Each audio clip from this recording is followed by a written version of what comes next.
Hi, Leslie here, your favorite American Brisbane-based life coach. And this is the first video where I actually feature a guest. This guest is Allison Fritchman. She's a friend from high school. We weren't super close in high school, but we've become closer since meeting again at our 20-year high school reunion back in Pennsylvania in November of 2019. Allison has been through a lot, especially in recent years, but she has this way of approaching life with such levity that, to me, she really embodies how a person can come out of such darkness and still have a sense of humor and find joy and express joy about life. So, check out the video, and I hope you enjoy it.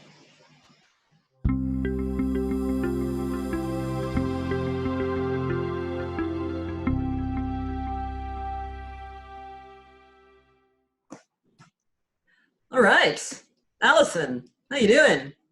Hi, Leslie. How are you? I'm all right. So thank you for talking to me today. I know it's evening over there because you are where? Like 5:30-ish. Yep, we are definitely in the evening. Okay. Tell everyone where you are. I am in Coopersburg, Pennsylvania, which is about 20 minutes from Allentown. Biggest thing in the area is maybe an amusement park and a Billy Joel song. So there's two highlights of this area. And we currently are in a red zone for the coronavirus. So we are really experiencing a lot of lockdown and staying safe. So that's what we're doing here in Allentown. It's trying times, isn't it? It's a little crazy, but you know what I love to see, Leslie, is like creativity coming out of all these crazy places and people building communities online that have never even been thought of before. Yeah. So I really enjoyed seeing how we can globally modify how we live in a new way. And they always say with times like this, there's destruction and then like a rebuild. So I'm really excited about how we're going to rebuild from this virus or what the state is. Yeah, and it's interesting you mentioned the creativity aspects because that's one of the reasons I wanted to talk to you. You have been doing a very interesting project on, is it just Facebook or is it Instagram as well? You know, I'm still a little old school, so I'm just on Facebook. Welcome to 2005, Allison. Facebook is enough to just like, you know, sort of scroll through and then move on with my day. Are you saying that you are imperfect? Possibly. Very imperfect. Allison is building a brand based around living imperfect lives. And I think that's beautiful. Because we need a lot more of that. I don't mean we need a lot more imperfection. I mean, we need a lot more content and a lot more voices speaking out about embracing imperfection.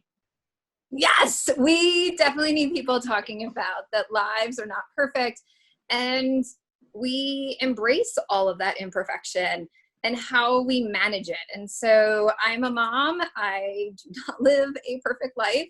And I really enjoy sharing my story about my mental health and how we really changed our whole entire life to fit what we needed today. So that's been a really cool journey. And I'm so proud of it. So I'm excited to build that brand for everybody. Good, good. I'm excited to watch it develop. Thanks. Now, this project you've been working on, do you have a name for this project? I named it Me and She Who Inspires. There is a Facebook page on it, and there are 24 costumes of different women that inspired myself or people in my Facebook group who said, let me see if she'll dress up as this person. Okay. Who was the very first person you dressed up as? Oh my goodness. My first person was Cheryl Strayed, and she is someone who completely inspires me to write and express a story that was very vulnerable to her and put that out in public so others can sort of heal and learn from her stories. So Cheryl Strayed's always up there. I'm like my number one person. Mm-hmm. Yeah. And she was fun because I had all the stuff with me. So I had the hiking backpack, I had the sleeping bag, I had everything. So I just sort of like threw it together and then walked outside my house and took a picture of me outside my condo. Tell us a little bit about her, the story that you were trying to depict through her. Well, I picked her on the PTC. So she went through some really traumatic things with her mom and addiction and a divorce. And she decided to hike the PTC. So that is the element that I represented of her. So I had this backpack and the hiking outfit that she wore. So I felt like it was her part of overcoming. And I really had to pick different sections of women's lives to take the picture of, because we are, as women, so fascinating and we grow over time. For Cheryl, I think she was like 23 when she hiked, but now she's like published several books and she is, you know, someone people look up to as an author. So I picked an early section of her life. Because you've done a lot of hiking as well, yeah? Yes, hiking is definitely a hobby of mine. I find so much clarity in the mountains. At the reunion, at our high school reunion, you started to tell me a really interesting story about, now was this on your Appalachian Trail hike? The dark hike thing. Yes. Hiking in the dark? Hiking in the dark. So I hiked on my birthday, 28 miles on the AT, and I thought this would be a grand idea, but I miscalculated the sun setting, and each section is about 8 miles. So I was in it, and the sun started to go down, and I hiked 2.5 hours in the dark with a headlamp. It was a little scary. It was definitely not okay. But I, as a person, grew a lot through that fear and walking through the darkness. And I always reminded myself that I've been in dark places and I have the mental capability to move beyond it. And so even with all the fear and seeing the deer sitting, I don't know if people know, but deer actually sit in the woods. Like they sort of look like cows, they sit. And then like owls hoot at night, by the way. Tell us more. David Attenborough over here. I mean, in the movies, it seems like, oh, owls hoot. But when you're actually in the woods, like, it's like, oh, owls hoot. Yeah, it must be a totally different thing when you're like really in that element. Yes. It's like, this is not an educational video. I am under threat here. I am a mouse about to get swooped upon. Like reality, like Blair Witch Project was like our generation movie. Yeah. I'm like, I will make it out of here. So I did. I am here talking to you. But after 2.5 hours, I was very relieved to see my husband's headlights in the car waiting for me. Is he just like, what took you so long? I think he waited an hour in the car because I didn't realize also that there was a vertical rock climb called Wolf Rocks that I would have to traverse in the dark. So yeah, I mean, it's okay. Timing is everything, Leslie. Okay.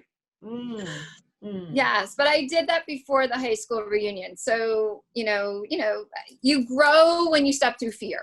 And I think that's something that is really important. Like it's those little moments that you're able to walk through and you go, oh, I've walked beyond that fear moment. I've walked beyond this fear moment. And so all the bigger fears seem small. Yeah. once you've drop kicked a few owls in the dark, it's like everything else just seems like a walk through a well-lit park. I think when I started the hike, it was at 5:30 in the morning, which was dark. So Leslie, I've hiked in the dark. I actually trained to hike in the dark before I did the hike, but I always knew light was coming. Does that make sense? So if you start at 5:30, by 7, the sun is there. But at 7 o'clock and it's getting dark, you know, it's not going to, like, the sun's not going to come back out. Now, did you have Cheryl in your mind when you were doing that? A little bit. I knew she had some fear moments, like when her boot went off the hill. I knew she was scared to light the fire for the first time. But I think surviving so much of my past and working through really severe mental health struggles, I put everything in perspective and sort of walk through, okay, how can I process this the healthiest way, knowing panic is not healthy. Right. Like if you go to that panic zone, then you are not able to process thoughts clearly. Yeah. You have brought up your anxiety level, and then you're in more survival mode than just saying, okay, how do I step through this process? Now you've done 24 of these costumes. This is so true. far. So far. Can you just rattle off a couple of the names of people that you've dressed up as? Sure. So I've done Jane Goodall, who I love because she's the environmentalist, and I love that she is just so sweet, but she's strong and powerful in her voice. So I feel that she has such just dedication and longevity of her dedication. So she has done this for years as a young woman, and now into her, older years, she's kept with the same theme. So that's really impressive, I think. Mia Hamm was a lot of fun. I figure skated for years, and my friend said, I love Mia Hamm. So I'm like, I've got this. So ordered the jersey, and even ordered like white shorts because that's what she wore. Went out into the park and started kicking a soccer ball, and this older lady walked up to me and said, are you a dancer? And I was like, what? I have a soccer ball. I have a soccer jersey. And I was trying so hard, Leslie, like so desperately. Did you just turn to her and say, yes, I'm a dancer? My hands just kept like flaring and flipping. So eventually I just ended up with this pose with the back of Mia's jersey with like my hands like this. Like that was it. I couldn't pick a ball. So the action ones are a little difficult. Someone asked me to do a few runners, which was very exciting. And the one image I wanted to capture is her leaping. I think that took like 30 leaps to get that correct. So it's been really a fun creative process and learning about women's stories and figuring out how do you depict someone's journey, or like where you depict their journey. So that's always fun to juggle. And with my really long hair, some of the it creatively, how do you maintain this mane of thing to make those characters appear? Yeah. So what has been your favorite costume so far? I had so much fun being Nancy Sinatra. Yeah.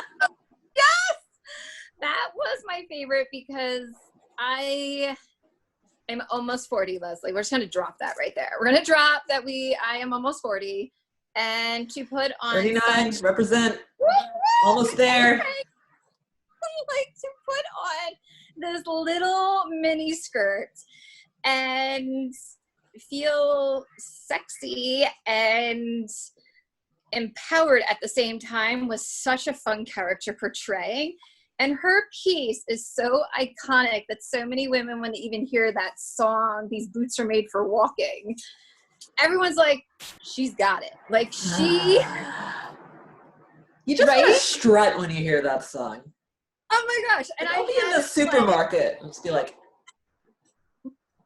I don't know what I'm holding like this. And that's just what they'll do. Yeah. It is such an anthem for women that I had so much fun with that one. Because when some of these costumes were done, we were in like complete lockdown. So Pennsylvania wasn't just stay at home. It was like lock your door, stay at home, and don't even leave for a really long time. So most of them are taken right outside my thing. I wasn't even driving anywhere. But yeah, that one that one was fun. And I was so excited for the dress to come in and put it on and just feel just this like aliveness. And I was like, I'm gonna rock this. So definitely a good time. What was the most challenging costume for you? Or the most challenging shoot? Was it the soccer one? Or the runner one? Who was the runner? Oh. There were two runners that people requested. One jumped into a marathon before women were not allowed to do marathons. So she just jumped in. The other one actually signed up for the marathon and ran it, but they didn't know the female was going to run it. So two different sort of scenarios, but it was women who really challenging the running world. So it was really interesting and they were two different time periods that women were, pushing into this. Someone requested Harriet Tubman, and that was one of the hardest ones. But I really creatively figured out how to represent all women during that time period that were helping with the abolition movement, and just by doing a skirt and people running and saying that we were all supporting each other. Okay. And we all run together. So that was sort of challenging because you had to figure out how to represent that appropriately within cultures. So just to clarify, you didn't dress up as Harriet Tubman? Nope. Okay. So you were trying to represent the story in a way that was culturally more sensitive. Correct. Or just representing that time period that all women were trying to help the movement together. So when I read about Harriet Tubman, I realized that she needed the help of others to make it through all the way up to Canada. Eventually she had to go to Canada. So, but she wasn't alone in a lot of those journeys. People were helping her out along the way. So yeah, that was a tough one. Yeah.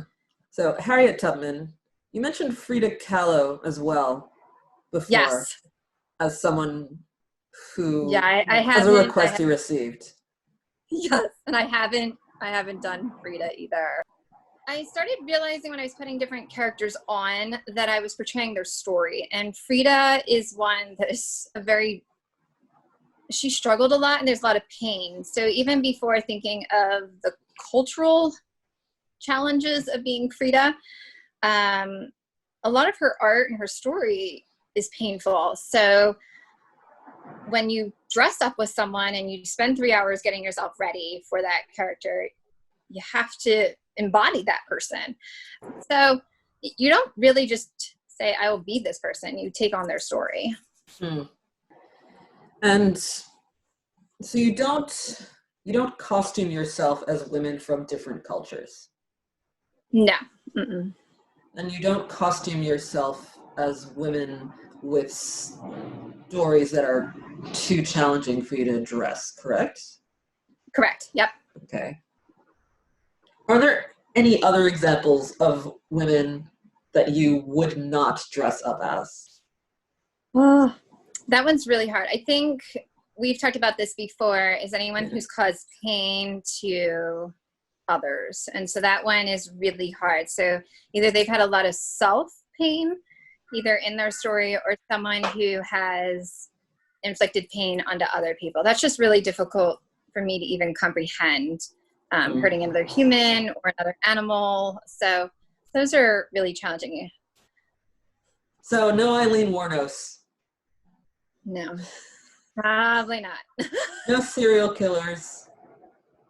No. And I'm not an actress, by the way. This was just a quarantine creative project that just sort of erupted in the moment and then continued to move through 24 times.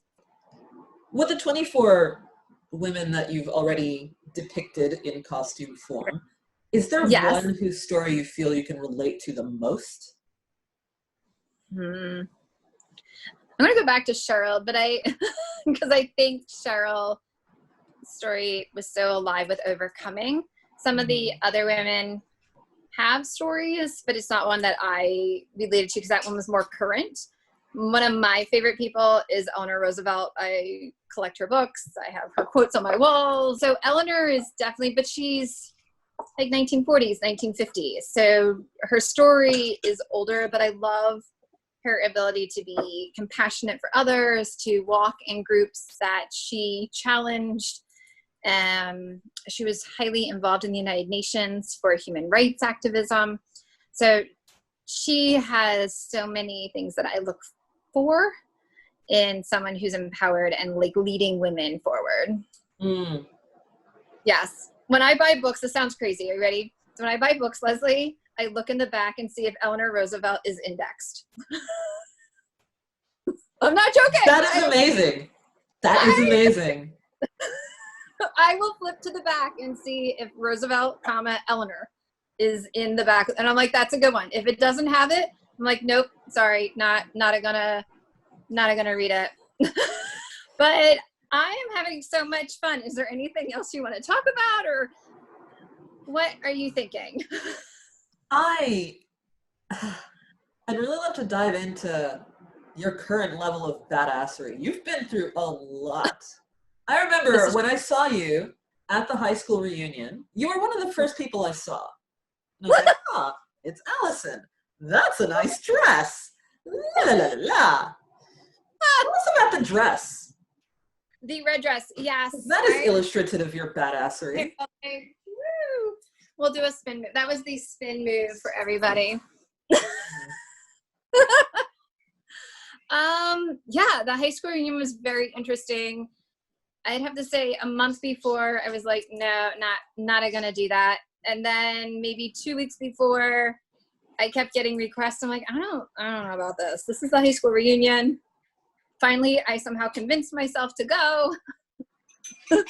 Had to find something to wear. I don't know how you, Leslie, came up with something. I just picked up something that was clean. I mean, you remember me in high school. I didn't really put that much like thought into, not that I didn't put thought into what I wore, but I was kind of like, I like this. This is cool. No, that's just not how it worked. It was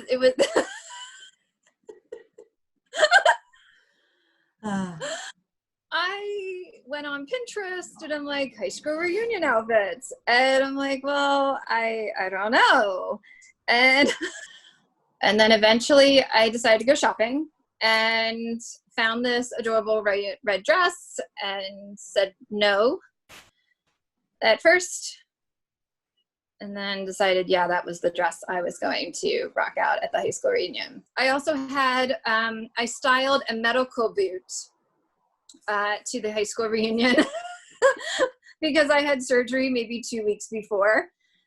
But I went, and that is sort of like, no matter what you're going through or what your circumstance is, just showing up as yourself and being yourself and finding amazing people like yourself that also showed up from Australia. Like, what an amazing experience that became. And it's one of my favorites of 2019 is the high school reunion, because I was there. I showed up and met some really cool people. So, yay. How did you feel when you rocked up in this bold red dress and everyone else is wearing dark colors? shit. Like, I was like, what just happened? And I think I had like red lipstick on. And then they gave us like this sticky name tag, right, Leslie? Yeah. And I'm like, where do I put that on here? Like everyone else had a black top. I'm like, you can't. I think I stuck it on the back of my cell phone. I'm like, here, I'll just put it back there. Like, you can't ruin that. Like, I took my time to pick out a dress to put a name tag on it. I felt uncomfortable, but becoming myself and like talking about the AT and being the invested. Appalachian Trail. The Appalachian Trail. Yes, I will. And being through so much therapy and recovering as depression and suicide and alcoholism. We can just like list all of my unraveling right there. The red dress was sort of a proclamation that I am here and I am showing up, and that's beautiful. And if that's how I'm going to show up in the world now, that's how I'm going to show up. And there you go. And when you told, I remember we were talking to Rachel Waltmar. Yeah. Yeah. And when you told us about your survival from your suicide attempts, and this is true. like that was a huge high five moment. We're like, wow, okay. Yeah. You're amazing. Maybe that's why I can wear the red dress. Yeah, I think when I just pulled up a book. It's, oh my goodness, it's not the 4 love languages. It's the same dude who wrote the 4 love languages. But he talks about death and how death can be, when you've played with it and you've sat in it, part of your revival. And so you have experienced such darkness that your soul has been reawakened. And so you see a brighter light, you see positivity where people are like, you're like, wow, this is pretty good. And so even when Corona hit, my kid's like, you're going to fight through this. This isn't going to bother mom because she has seen the darkness. She has been through those dark times. I've had 2 pretty scary moments. One is when I drank really heavily in an hour and my alcohol level was so high that I wasn't functioning. So I pretty much was in a really high alcohol level that I blacked out. And I wasn't in college. This is like in my mid-30s. And that shouldn't be happening, possibly in mid-30s as a mom with a family and a household. Like that's, I was really sick. And so that was one instance that I knew I played with death really, really closely as an adult. So I think I'm always very grateful to be alive. So the other end of death is life. And so I think that's where I become really comfortable in situations. I might be a little nervous walking in, like you said, oh, well, she looks really comfortable. I was like, whew, should have wore the black dress. But you know what? I'm going to rock this out because I'm here. I've overcome so much. And yeah, it's a good time. So I think that brings me to doing odd things that people see on Facebook. Like, what is she doing? I'm like, I'm just living. Like, this is good times, and I'm willing to show people how imperfection or how to be different and accept that or have fun in it at 39. I bought a tutu right when Corona hit. You've seen this tutu, right? It is a rainbow. Is this the rainbow one? Yes. Yeah. I wear it all the time. I wore it through Whole Foods. So, and Target. They tell me you had a really angry look on your face the whole time just to throw people off. Just to But I'm angry at a rainbow tutu. No, it is so much fun to wear this rainbow tutu out in the community and make people smile. Because when they look at you, you're like, okay. And then you see them pause, and then this grin shows up. It's like an amazing excitement of like, oh. So I think that's what I've learned is that I bring joy through my creative practices. If it's dressing up as costumes or wearing a red dress or wearing a tutu, that's funk that I bring to the world. Yeah, and that's so important. And I mean, Isn't it? yeah, I remember in Yeah. high school, I felt a very similar way. I mean, my aesthetic veered more towards like a slightly more melancholy kind of morbid thing, but It was there's a little dark. always a level of Little dark. levity and humor in there, because I'm not like a person. No. Like, There was no. I'm a goofball. And We also were the 90s kids, so like it was sort of trendy at the same time, right? This was oh god, the T word. I'm glad you didn't tell 15-year-old Leslie that. She would have been like, poser. Everyone was a poser.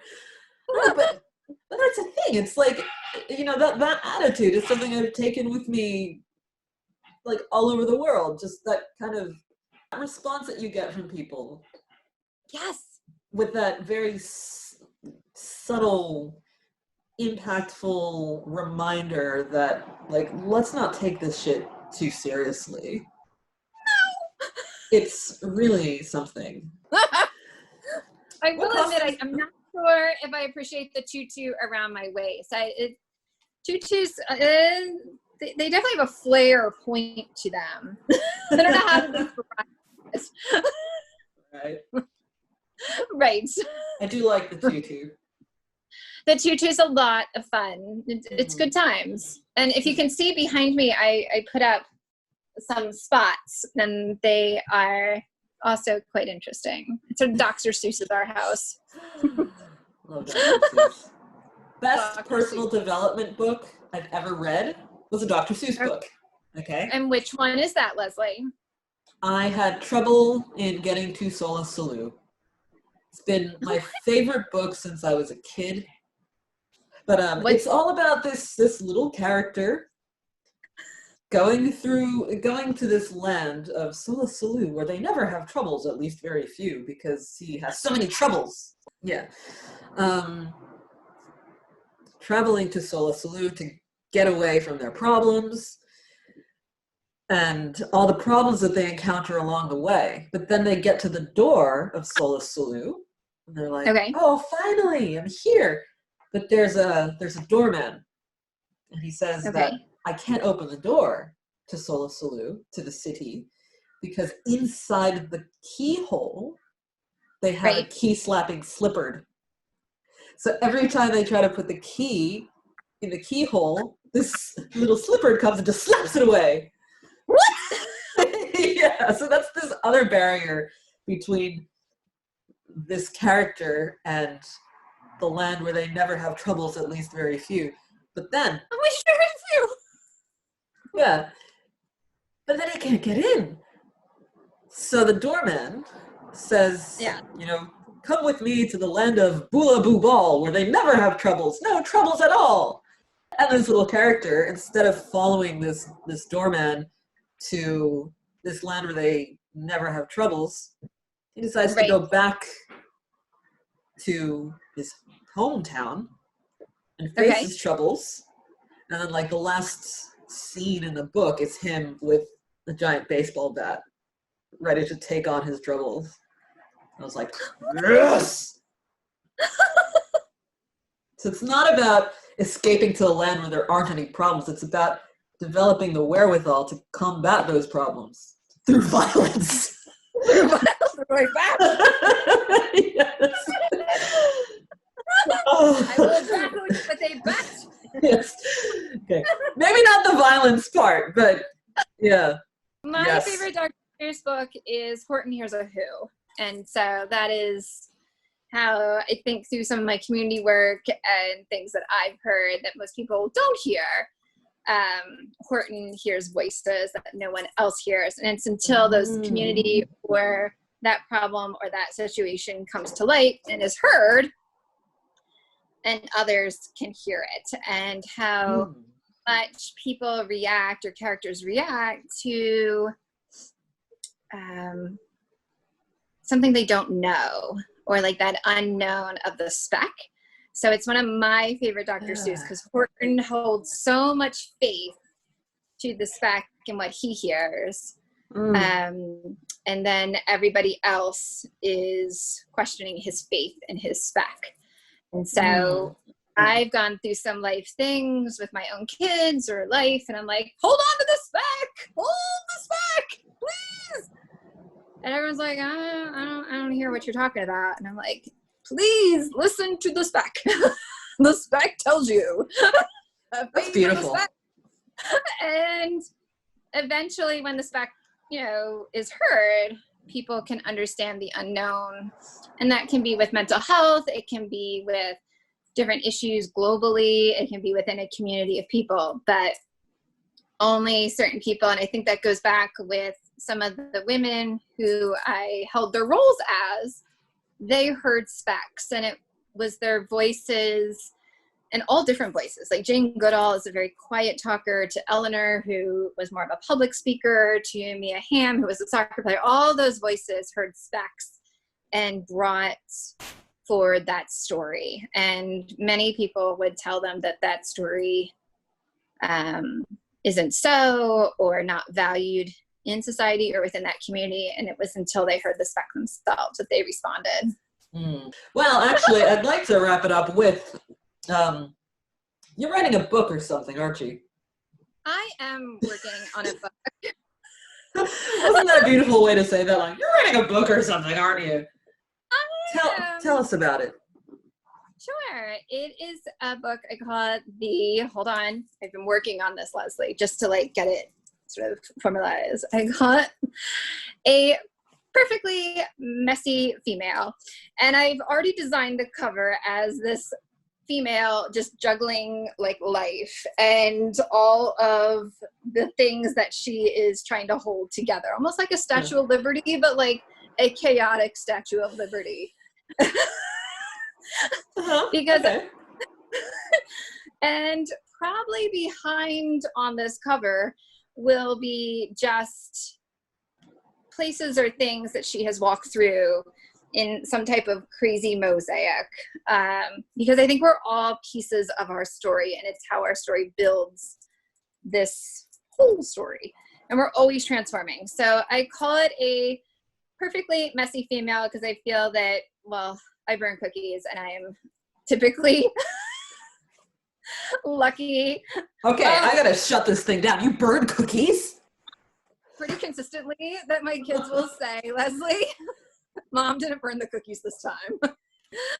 So the book really highlights just imperfections of how life is and how we can embrace it as females and really be proud of who we are. And I probably will end it with there you go.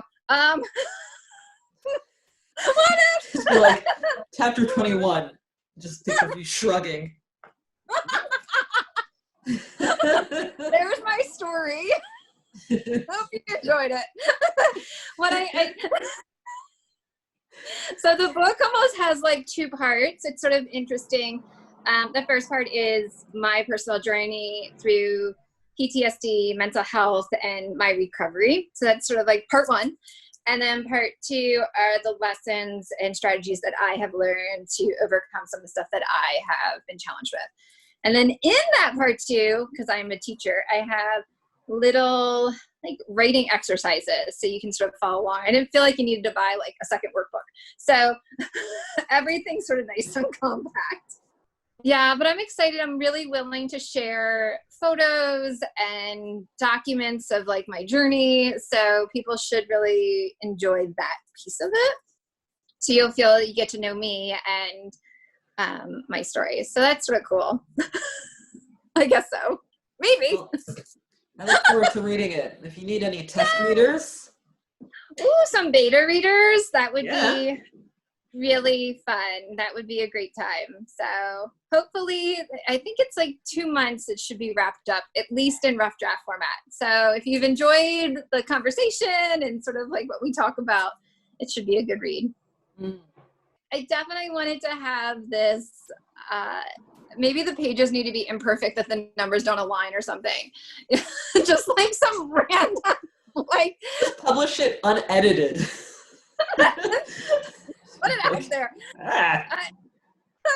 I think one of my funny life moments is, speaking of imperfection, I was driving from Pennsylvania to Nashville, and I look at my phone, and then I look back down at my phone and look at the clock in my car, and they didn't align. And I couldn't figure out as I was driving why my phone and the car clock wasn't the same anymore. And I just sort of sat there. The time zone changed, Leslie.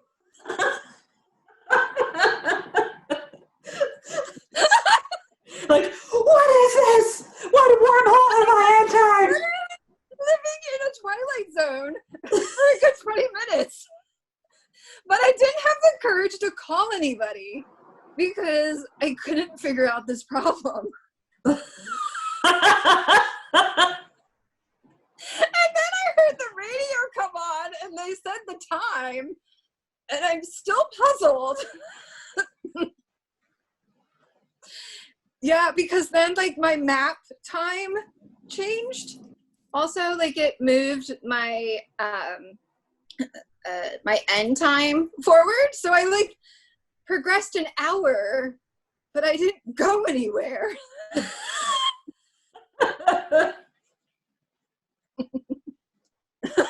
I'm more astounded that you had your car clock set to the correct time. Because to me, car clocks are like microwaves. It's always 12 o'clock.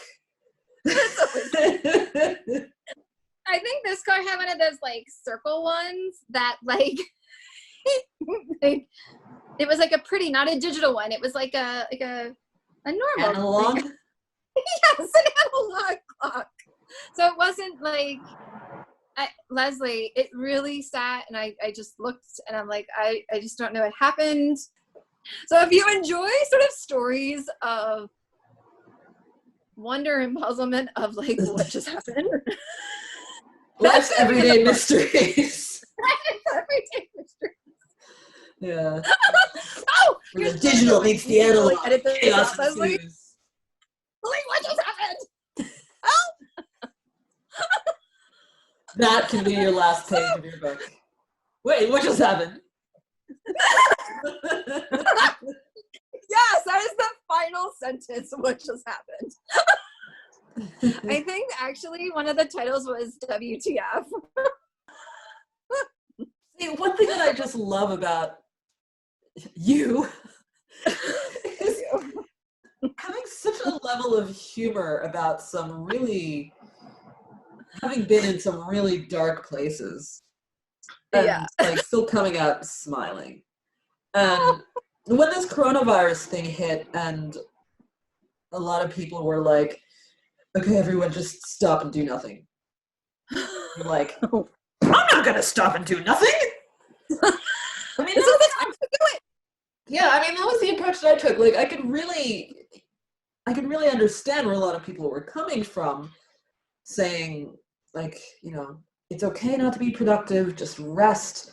And it's like, fine. Yeah. Yes, like I've been there as a person who has also suffered from severe depression and anxiety in the past. Like, I understand that, but to me, it kind of felt like, oh, but that messaging in the wrong hands isn't great. Yes, because because for me, that is what gets me depressed and anxious. If I'm just doing nothing, then I'm just like, you know, sitting in my own dirty laundry. And it's like, no, that's not it. Especially for people who are kind of new at the depression game. Yes. It's like, no. Take it from people who have been there that that's not a great solution for everyone. For some people, yeah, it's like, yeah, give yourself a break for sure. But don't come down on people who are saying, no, don't do that when they've been there. Right. Yeah. When the corona hit, it was like full force, what am I going to do? And not, sitting back and just sort of letting the world come into me. Because I think I've been there, so I know what it's like to just sit and waste a summer watching endless television. Like, I know what that feels like, and it's not a good feeling. And there's like no productivity within that time. So to me, it was a waste, and this is a gift. And I really felt the stay-at-home order was like, what can I do within this space and be productive? And so the costumes came out, the running came out. I started doing this chalk art down the street from us. And I started expressing myself in chalk. And I found writing as a new thing. And what I loved about that is like a scheduled time to meet people, and people that I've never even interacted with before. So finding those strategies are so key, especially when we're locked in and we feel isolated and trying to figure out a new way of living. It's nice to have time to just sit around and do nothing and binge watch stuff or whatever. But I think where I took issue with the messaging around like, yes, just stop and stop and stop and stop is like, okay, it might feel okay now, but when you get to the end of that, yes, you might actually feel like absolute hell. Some people come out of it feeling fine. Some people come out of it feeling like, oh my gosh, I feel like absolute trash after all of that. And that's what was missing from a lot of that just rest stuff. Yeah, and I think also like that transition from like not working to being home. Now, some people transition from possibly having a break from work and then, you know, starting up work again, but just staying in like the four walls, not maybe exercising, maybe eating food that you don't typically eat, not socializing as much as we used to. I put all of those on like my top priority list of to-dos, and to really, and I think it's because you've been through mental health, so you've learned those strategies and you've invested in those, that you know how to like bring those forward. Yeah. I think that would be an excellent conversation topic for us to do in another video. I would love to just focusing on that. Just on like healthy mental health components. I could do that. Yeah. Awesome. Yay! Well, it was awesome talking with you, Leslie. It's getting a little more evening here, so you're probably I'm about to go and have breakfast. We are ready for dinner. Dinner.